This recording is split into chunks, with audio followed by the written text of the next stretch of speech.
Laura Chambers writes, why have you not done any investigative journalism surrounding the fact that all these politicians who support the World Economic Forum and the UN, etc., are selling us out to the New World Order, one government? It's treason, plain and simply. Laura, I'm not sure if you are aware, but I think we are the journalists in this country who do the most investigation into the World Economic Forum, the players behind it. We go to visit the World Economic Forum every single year, which has been an unelected oligarch safe place for a very long time until the rebels started showing up. I have gone to UN climate change conferences because I realized that the United Nations framework on climate change, the UNFCCC, is just another way to control your life using the scary threat of climate change to do that. And I'm not sure what more you want us to do. We're the ones telling you that Mark Carney, who is supposed to be the heir apparent to Justin Trudeau, works not only with the World Economic Forum, but also with the United Nations. And his role at the United Nations is to debank and de-insure major oil and gas projects so that even if they do jump through all the hurdles, which is damn near impossible to get approval in Justin Trudeau's Canada for a major oil and gas project. But even if they do get it done, he'll make sure they don't get financing for it or insurance for it if they do get financing for it. See what I mean? So, if you're a regular viewer of my show, you know that I routinely have people like Tom Harris from the International Climate Science Coalition. He's always banging the drum about the crazy people at the United Nations and how they're trying to control your life. Michelle Sterling from Friends of Science, likewise. And as I said, we go to Davos every single year. I've been to climate change conferences put up by the UN in Katowice, Poland, which was a fun one because Poland was not having any of it. They put the conference next door to the Coal Miners Museum and then had the Coal Miners Marching Band do the opening ceremonies. In Bonn, Germany, in Morocco.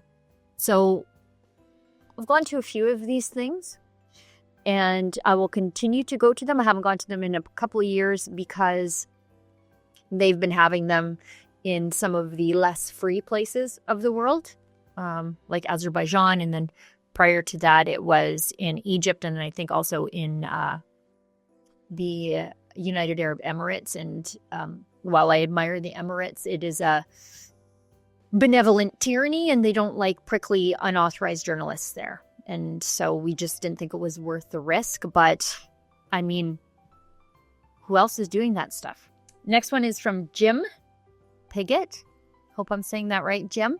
And he writes, my wife and I look straight down at the Trans Mountain Westridge Marine Terminal from our sunroom. There has been, of course, lots of opposition to the TMX pipeline in Burnaby and North Vancouver. If you think my wife and I would object to TMX because marine tanker loading is right in our view, you'd be wrong. Thank you very much. We are happy to see ships sailing out of the Port of Vancouver, reaching international markets for Canadian oil. My question is, what are the markets for this oil, and do we get international pricing, not the discounted ones for shipments to the U.S.? I have an unfortunate bit of information to tell you. Much of that oil is headed offshore and then looping right back around. It's going to the refineries, I think in Cherry Point, Washington, to be refined there and then quite likely sold back to you.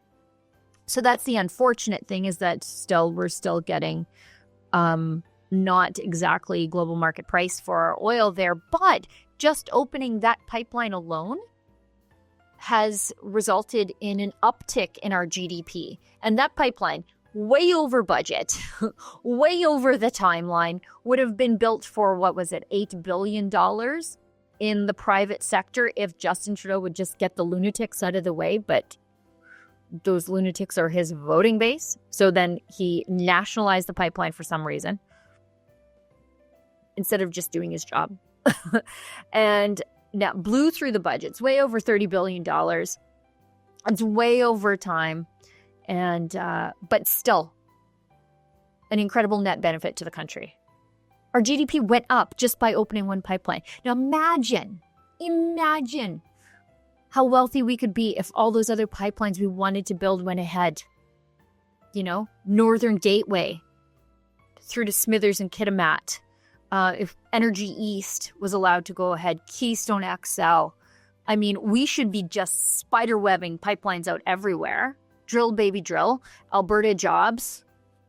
Affordable energy for the rest of, North America and hopefully the world. And, a prosperity across the country because of that. But instead, people, but not us Westerners, elected Justin Trudeau. Very sad. But Jim, I'm so glad to hear that you are enjoying seeing those beautiful tankers taking away all that black gold. Because that's just, when you see it sail away, you see the money coming in. And that's Canadians need that right now. In spite of itself and the cost overruns, that pipeline is a good news story. It just never had to be that bad. Could have been built years ago, and it could have been just one of many sister pipelines making Canadians rich. Instead, this country elected Justin Trudeau. Hopefully that changes. You know what? It's going to change. I'm so hopeful that it's going to change. I can't even imagine what Poilievre would have to do to destroy his chances in the next election. I don't even know.